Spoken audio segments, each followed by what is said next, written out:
Niggas wondering how Alexander the Great died.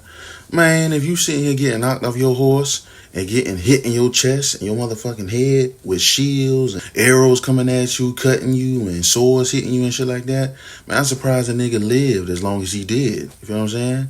It's crazy he conquered as much as he did to be that young, but I'm surprised he ain't die younger. I mean, like even nowadays, if a UFC fighter didn't have the equipment or the technology, the medication to catch back up, they would die too. You know what I mean? UFC fighters, boxers. But they got technology, they got medication to heal themselves, recovery time. Back then, you go out in a fucking war, you can survive and all that shit, but you ain't gonna last that long. Like Muhammad Ali said, and Mike Tyson.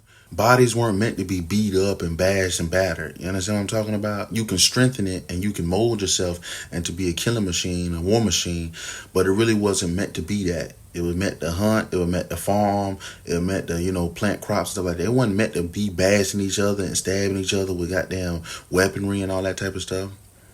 What I like about Alexander the Great is what he said about jewelry and stuff like that. Alexander said that material riches, it meant nothing. And to have his arms dangling with his goddamn gold and all that shit on, feel what I'm saying? Which he's true is right. You can't take it with you, to the afterlife or the next life. But for me, I'm like Tupac when he say, bury me with G's in my pocket. Understand what I'm saying? The reason why, for black people, we was born with nothing. And poverty, the projects and stuff like that. So when we get our gold and we get our wrists and shit like that, yeah, we want to be buried with us. You know what I'm saying? Show that this is what I work for. When we wear chains and shit, this is where we work for. We came from nothing. People say, well, white people don't show their money and stuff like that. Them motherfuckers already got generational wealth. The motherfuckers come from money. Them motherfuckers have a long line of land and all that type of shit, right?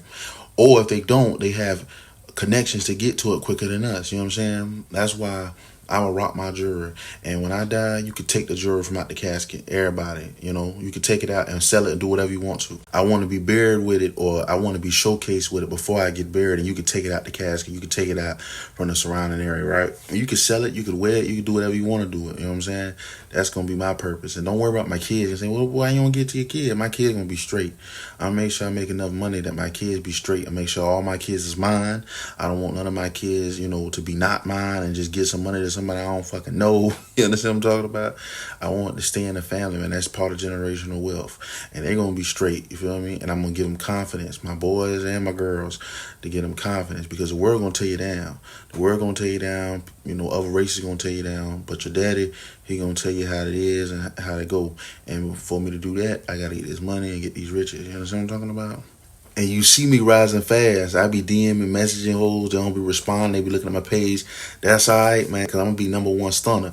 You know how Birdman was with his calls? That's how I'm going to be with girls. You know what I'm talking about? You see that girl with that long hair, dark skin, look like she come from Ethiopia? I got that bitch in red heels. You see that bitch over there with the fade, look like bullshit, but she got a fine ass face? That's the girl that count my money.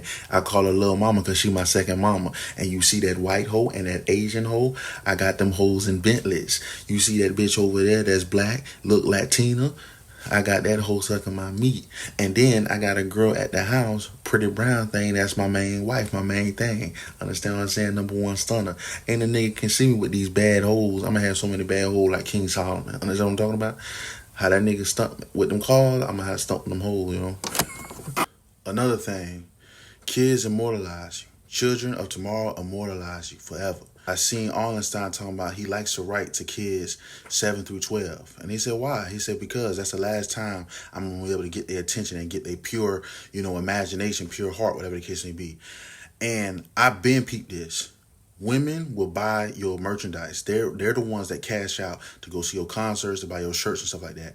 Kids are the one that keep you alive through history. Your favorite wrestlers, your favorite actor, whatever the case may be.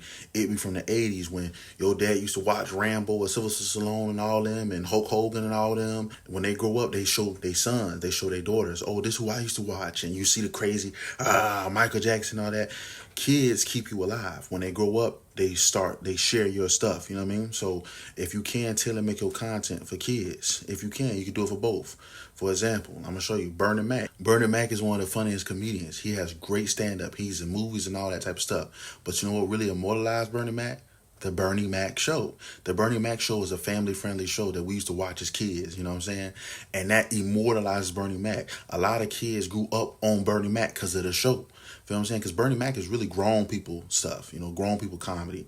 But when he came out with that show, it introduces a whole generation of people to this black dude that's funny as hell. You know what I mean?